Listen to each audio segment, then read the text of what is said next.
Amis avis golfeurs, bonjour. Aujourd'hui, nous testons sous un magnifique soleil une nouveauté 2020 de chez Cobra, l'hybride F-Max Airspeed. Il a été, comme vous pouvez le voir, un petit peu testé. Donc, on va vous en parler tout de suite.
Mon cher Quentin, Mon cher Franck, alors nous avons testé donc cette hybride de la série F-Max Cobra, le modèle 2020. oui. Qu'est-ce que tu as pensé de ce club? Alors bon, on va commencer comme d'habitude par le l'esthétique. visuel. Hein. Le visuel, voilà, tout simplement. Alors, je le trouve très sobre. Oui, Très sobre. Très discret, très sobre. Discret, c'est un noir, le cobra bleu est joli. Non, quand je dis sobre, c'est il y a rien. Pas beaucoup de fioritures. Pour moi, il n'y a quasiment aucune fioriture. En dessous, au niveau de la semelle, c'est entre guillemets un peu joli, quand même. Oui, moi, je trouve ça mignon. Alors ça, on le voit peu. Hein, on le voit peu de toute façon. C'est moins grave. C'est pas qu'on s'en moque, mais c'est normal. Hein, ouais, absolument. Mais sinon, il est très sobre. Non, très sobre. J'aime bien. Alors, on est sur un shaft collé. Un shaft collé, hein, donc collé, ça c'est très bien. Oui. Et donc nous avons testé un hybride 4. Hein, un hybride 4 à 22 degrés. Voilà. C'est la série Offset aussi. C'est la série Offset. Donc ils ont un petit offset, voilà. que l'on peut voir qui est forcément ici, exactement. Comme à chaque fois. Exactement. Alors l'offset, vous le savez, c'est ce qui va servir à favoriser l'élévation de la balle, notamment. Il y a des stries sur la face. Ce sont des vrais. Oui, c'est des donc vrais. cette fois-ci, ça accroche l'ongle, on l'entend. Ce sont des vrais stries, effectivement, ce qui est normal puisque c'est un club hybride par définition qu'on va utiliser aussi pas mal en sortie de rough. Sortie de rough, même sur le fairway, il y a besoin. Au petit rough, on ne parle pas forcément de rough. Non, le foin, non. Petite jungle, hein. Mais par contre, effectivement, des petits roughs, et ce qui fait qu'il y a quand même pas mal d'herbe qui va se glisser entre la balle et la face de club à l'impact. Donc, faut bien. Donc sur un hybride, il faut bien évacuer cette herbe pour qu'elle ne transforme pas trop, qu'elle respecte bien le contact, qu'elle donne un véritable contact et que ce ne soit pas un contact herbeux. Donc les stries sont là pour ça, et donc sur un hybride, ça se justifie totalement. Voilà. Sinon, non, il y a pas grand-chose d'autre à dire. Dessus, il y a assez sobre. Avec ce shaft très joli, la concordance de couleurs, surtout qu'on retrouve le bleu ici sur la dénomination du shaft. Alors c'est un Airspeed, oui, absolument, puisqu'en fait toute la série est nommée Airspeed. Toute la série est nommée Airspeed, des fleurs jusqu'au driver. Et oui, je le trouve joli, normal, très classique. Classique, oui, absolument. Très classique. Très discret, le Cobra qui permet également d'aligner la balle sur le centre de la face du club. C'est très discret, je trouve ça très Après, je trouve que le sweet spot est un petit peu dirigé vers le talon. Alors malheureusement, parce que tu vois, c'est bien que tu en parles, parce que c'est une remarque que je me faisais ce matin. Malheureusement, toutes les marques commencent à venir sur toutes les marques. Je crois qu'il y a très peu d'exceptions, il y a quelques exceptions, j'espère en tout cas. Propose des modèles avec un sweet spot théorique, puisque en fait c'est signalé par soit la petite flèche, soit le petit trait, soit le nom, qui donne l'endroit où on doit percuter la balle. Oui. Et en fait cet endroit n'est plus du tout centré sur le milieu de la face de club. Il est complètement rapporté vers le talon. Ce qui, je dirais, se comprend d'un point de vue dynamique pour les joueurs qui ont du mal encore, hein, avec la régularité, l'élévation et la lutte contre le slice, notamment. Mais par contre, qui est quand même très perturbant, dans le sens où on ne s'attend pas à une véritable symétrie de swing idéale, on va dire, avec un emplacement de balle idéal dans le club, puisqu'en fait, c'est pas là où il faut la prendre. Et deuxièmement, ça signifie quand même qu'on en revient à une espèce de... je dirais, de feutrage obligatoire des sensations, ce qui veut dire qu'on est déjà sur de la compensation, sur du game improver, compensé dès le départ par le lieu de frappe qui n'est pas centré, par la zone de frappe idéale qui n'est pas centrée. Et je trouve que ça pose problème quand même. Je pense qu'ils ont aussi mis du poids un peu dans le talon apparemment. C'est ce que je veux dire. C'est ce que je veux dire, c'est pour ça. Et donc on sait très bien que le poids qui est rajouté dans le talon, il sert à quoi? À refermer la phase de club. Et donc en fait c'est un outil anti-slice. Voilà, de plus, donc, deuxième chose qu'ils ont mis, c'est il est très légèrement hook face. En plus, c'est combiné. Alors, là, on le voit esthétiquement, on en parlera tout à l'heure au niveau des sensations, mais esthétiquement, on le voit. Il y a quelques degrés de fermeture à gauche de la phase de club. Mais pas beaucoup. Non, mais quelques degrés. Mais très léger. Très léger. Donc ça veut dire qu'on est déjà, si vous voulez, sur un système. Vraiment un système d'anti-slice. De compensation. Voilà. C'est pas anti-slice, c'est plus de la compensation. De compensation, c'est-à-dire qu'on a en fait un sweet spot qui n'est pas proposé dans le centre de la phase de club, puisque déjà le lettrage n'est pas centré.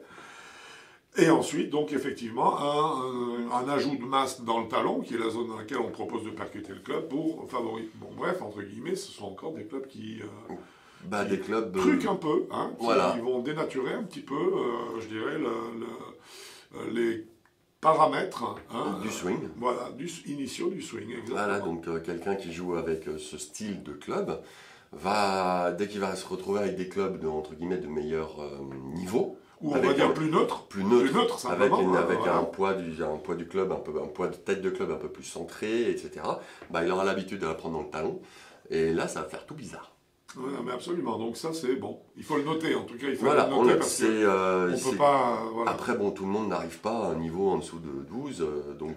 Non, mais enfin, ceci étant, ce genre de problème, ça commence à peser dans les cartes de score, avant 12 même, tu vois ce que je veux dire.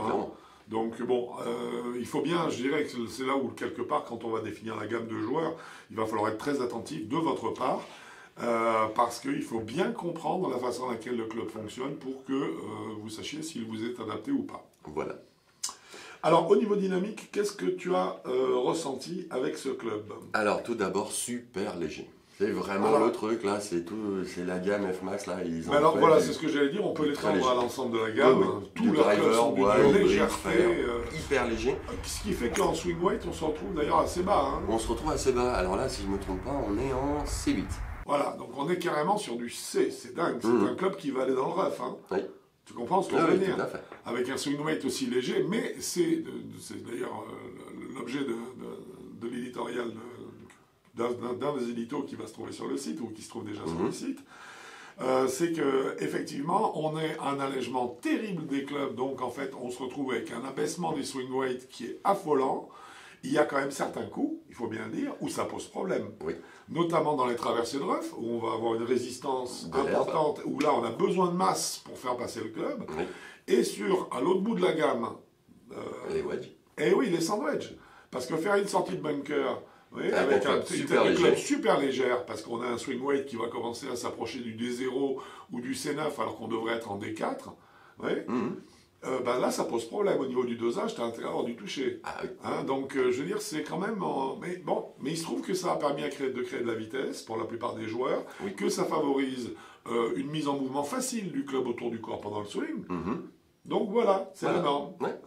Donc là, celui-là n'y a pas échappé. Il n'y échappe pas du tout. Et puis, surtout, même s'il est très léger, je trouve qu'ils ont très très bien centré le poids gêné global du club. Alors voilà, sur un ensemble particulièrement léger, effectivement, on sent bien que c'est par là que ça se passe. Oui. C'est par là que ça se passe. Le club tourne comme une toupie, c'est tout facile. On a qu'à tourner, le club il passe. C'est un vrai bonheur. C'est à jouer, à swinger, il est hyper agréable. Voilà, alors, et ça donne des trajectoires de balles, puisqu'on va en parler dès maintenant, et ça donne des trajectoires de balles qui sont très étonnantes. On est sur un 22 degrés. Là, on est sur un 22 degrés, qui est censé quand même un petit peu lever la balle, c'est un 4 donc. On a fait des balles tendues. On a fait des coups incroyables, formidables. Formidable, des coups professionnels en fait, avec des trajectoires professionnelles, c'est-à-dire une balle super basse. Oui. Ouais. Quelle que soit la vitesse du club. Et on s'entend que c'était pas basse parce qu'elle était prise clean ou autre, puisqu'elle a du spin, on le sent. Hein, oui, ça c'est clair. On le sent indéniablement, elle a du spin, elle est prise par le club. Mais là par contre, ça nous fournit une espèce de traversée en l'air qui est formidable. C'est génial. Formidable. Mais par contre, il y a un bémol énorme, c'est que la gamme F-Max, à mon avis, concerne des joueurs, on l'a vu en ayant fait donc déjà la vidéo de test sur les fers. C'est une gamme qui est réservée aux joueurs qui se situent en début de classement. C'est pas un club pour 24, jusqu'à 24 de handicap, disons. Ne vous considérez pas comme un débutant si vous êtes entre 24 et 36 de handicap, c'est pas le cas. Mais ce club peut très bien convenir jusqu'à 24. Oui. Mais les trajectoires de balles qu'il délivre ne sont absolument pas des trajectoires de balles de 24. Bah non, parce qu'elles sont trop basses. Ah ben oui. Donc ça veut dire aucune portée. C'est exactement ça. Alors soit vous avez une vitesse colossale. Et là, ça part bien. Et là, vous allez profiter quand même de cette, de cette trajectoire qui, bien qu'elle soit basse, vous donnera en bout de course une hauteur suffisante. Oui. Soit vous n'avez pas la vitesse, et là, ça ne peut pas fonctionner. Non, c'est pour ça que le 22 degrés, il n'est pas idéal pour ce niveau de jeu. Par contre, ils vont jusqu'à, si je ne me trompe pas, c'est du 31 degrés. Donc là, je pense que c'est autre chose. Parce que je pense, je pense, alors... Là, d'un seul coup, il faut dire que c'était bien qu'on le teste sur un 22, parce qu'en 22, on est dans la gamme qui est intéressante au niveau des hybrides, puisqu'on est, si tu es d'accord, on est sur la gamme où tu as des hybrides entre 18 et 24 maxi. Voilà. Là, ça devient vachement intéressant, les hybrides, parce qu'on peut combiner un 19 degrés avec un 22 degrés ou avec un 24 degrés. Un pour les sorties de ref un peu courtes, ou les par 3 avec une balle haute quand ils sont assez longs et que les fers n'arrivent plus. Mais en fait, là, sur ce modèle référence, donc, on a été impressionné par la trajectoire basse tendue. Voilà. Ce qui fait qu'en fait, ce club-là, d'un coup, ne correspond plus à la gamme visée par le F-Max. Sur le 22 degrés. Sur le 22 degrés. Sur le 22 degrés. Par contre, au-dessus, je pense que c'est les trajectoires. À voir, parce que là, le 22 avait quand même une trajectoire pour se baser sur des choses qu'on connaît. Que moi, je connais en tout cas. Moi aussi. Parce qu'il s'agit de mon matériel. Toi, ça va concernant le tien. Moi, je joue à 19 degrés. De chez Honma, tout le monde le sait, puisque tout le monde m'a déjà vu sur les vidéos avec. Mon 19 degrés produit des trajectoires de balles qui sont moins tendues que ce 22. Bah voilà. Donc, si on a le même non mais c'est pas une blague, c'est pas une blague. Donc, et pourtant déjà je l'avais choisi parce que je l'ai fait régler pour qu'il me fasse vraiment ce que je voulais. Et là encore c'est encore plus bas. Alors j'imagine que même un 28 degrés. Ça peut être un peu bas, mais je pense que ça peut être pas mal. Mais par contre, voilà, le total. En départ, ça va être génial. À l'arrivée, ça peut être intéressant. Oui. Je pense qu'en fait, c'est surtout un club d'été. C'est un club à jouer. Enfin, en tout cas, les lofts faibles sont à réserver pour l'été. Voilà, c'est clair. Ça, c'est clair. Et il faut aller sur des lofts un petit peu plus ouverts si vous voulez le jouer en intersaison. Et surtout si vous avez une vitesse régulière standard. Exactement. Là, il faut monter dans les degrés. Exactement. Je pense que le 26 degrés, c'est le minimum.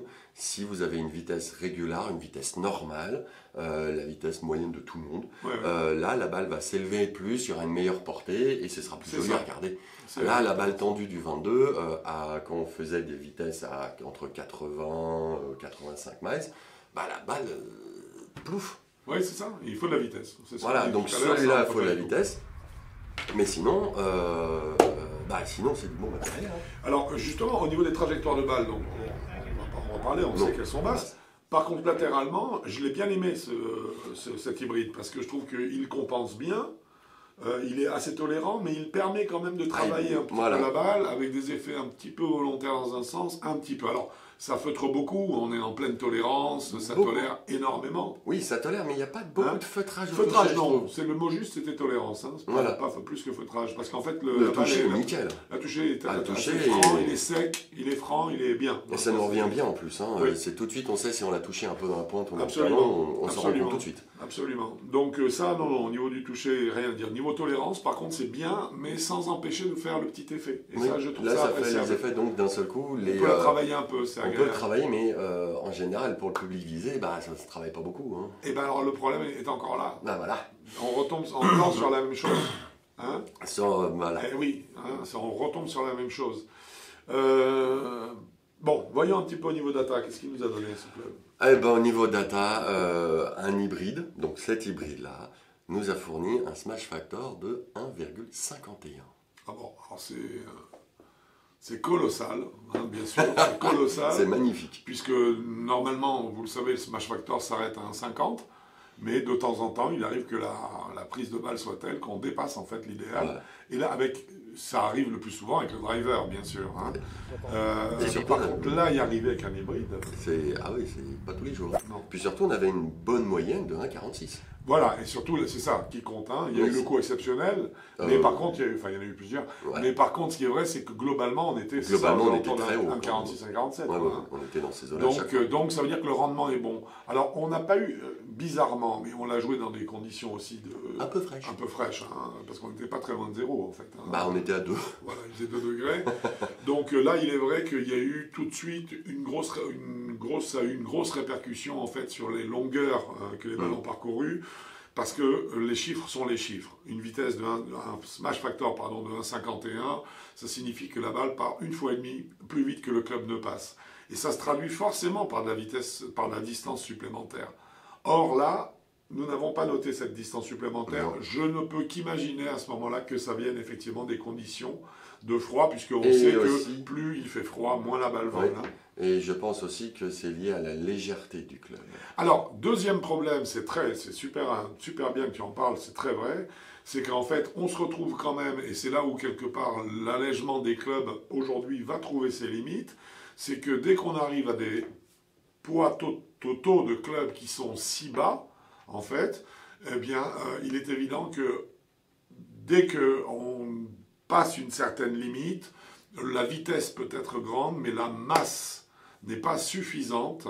Or, il se trouve que la puissance d'une balle est définie par la quantité d'énergie cinétique qui est développée. La quantité d'énergie cinétique, sa formule, c'est 1/2 de mv2, c'est la moitié de la masse par la vitesse au carré. Et il se trouve que donc c'est la moitié de la masse par la vitesse au carré. La vitesse compte plus, mais la masse, par contre, a son importance. Et là, je pense qu'on est à des masses qui sont tellement faibles que quelque part, ça doit entraîner une perte de puissance à terme. Tu comprends? Je pense aussi. Ah oui, complètement. Je dirais que d'une façon cartésienne, mathématiquement parlant, ça tient comme ça. On peut comprendre comme ça. Sinon, on ne comprend pas. En fait, hein. Très bien. Eh bien, écoute, donc maintenant, écoute, on va parler un petit peu de sa gamme. Oui, alors sa gamme, la gamme, ça a été dur à trouver. Pour moi, c'est du 6-18. 6-18, les trajectoires sont tendues assez. C'est ça, oui, absolument. Oui, alors 6-18, oui, c'est étonnant. C'est la gamme de ce club, je suis d'accord avec toi.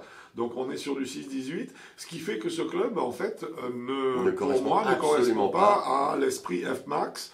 Et donc, je dirais à Sur le club, on parle bien du 4, là. Oui, absolument. Parce que je peux attester le 5, 6, 7. Les lofts supérieurs, comme on l'a dit tout à l'heure. Hein, parce que là, il y a 25, que je ne me trompe pas, 25, 28, 31. Là, le 31, il lève forcément la balle. Ah oui. S'il a le même potentiel qu'au niveau tête de club que ça, là, ça, quelqu'un qui a un joueur régulier, la balle va monter tout de suite. Hein. Ouais. Donc, on est dans cette gamme-là.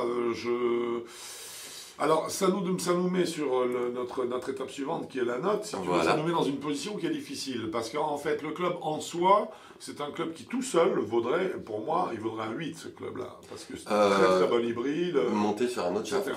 Voilà. En oubliant un petit peu le fait que la phase de club soit légèrement hook face, parce que ça, nous, chez Golf, on n'aime pas. Hein. Donc ça, c'est... Oui. Hein, c'est particulier, d'accord, ça nous regarde, mais je veux dire, c'est comme ça. En dehors de ça, ce club-là aurait mérité une très bonne note si on l'avait jugé comme club unique, séparé de la série dans laquelle il a été construit. Mais en stiff. Hein? Mais en stiff, par régular. Là, on est en régular. Hein. De toute façon, je crois que cette série, je ne sais pas si elle existe en stiff. Oui, ça existe en stiff. En stiff, homme-femme, gaucher. Homme-femme, gaucher, droitier, régular et senior. D'accord. Donc, effectivement, il faut l'essayer en stiff. Enfin, ceci étant, ce qui m'étonne, c'est que si on la joue avec un manche qui correspond à nos vitesses, les trajectoires de balle seront encore plus basses. Oui.